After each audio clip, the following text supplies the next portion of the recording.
We basically offer people an escape from the real world with the craziness that people have with their jobs, with their family, with kids, with all the other obligations that go on nowadays. Well, when you work with clay, it requires a level of presence, right? Where you have to be here now, or otherwise you're having a bad night of pottery. Pottery has a very, very cool way of connecting that I don't think any other art really has, right? Because pottery has this sort of intimate quality with people, right? If someone's using it, it's touching their lips, it's touching their hands. It's used a lot.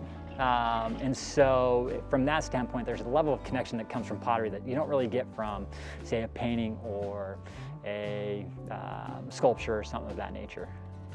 It's not easy. Like making pots and making pottery is not easy. A lot of people struggle with the first few times because, I mean, when you start something new, there's always a learning curve that goes along with it. And so some people expect to basically come in and just like take off running. Some people do, some people don't. Vast majority don't. But it is a great escape from the real world. You know, I was actually, after grad school, I was ready to get out of here. I mean, small town, I'm not from a small town, I'm from Utah, in central Utah. So like the valley that I grew up in was probably 1 million people. So it's a little bit smaller town. And as far as like being an artist, like I don't see myself so much as the artist, as a teacher.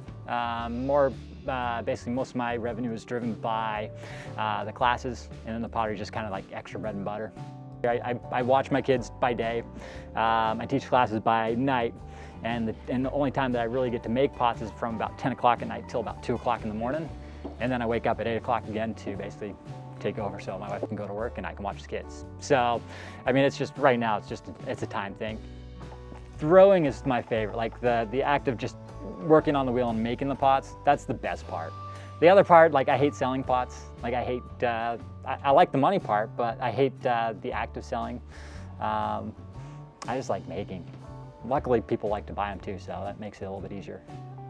I kind of joke about being the best kept secret in Morgantown, but it's kind of accurate. Like people know of it, but they don't know us. A lot of people walk by or drive by and they're like, man, I drive by this place every day and I've never stepped foot in here. And so they'll finally step foot in here and I'm like, this is a cool place. But as far as like my community of actually knowing the artists in Morgantown, I'm not really that connected with them. Like I kind of have my small world here and that's pretty much it. I don't do any of the arts walks. I don't do, I basically do my own thing.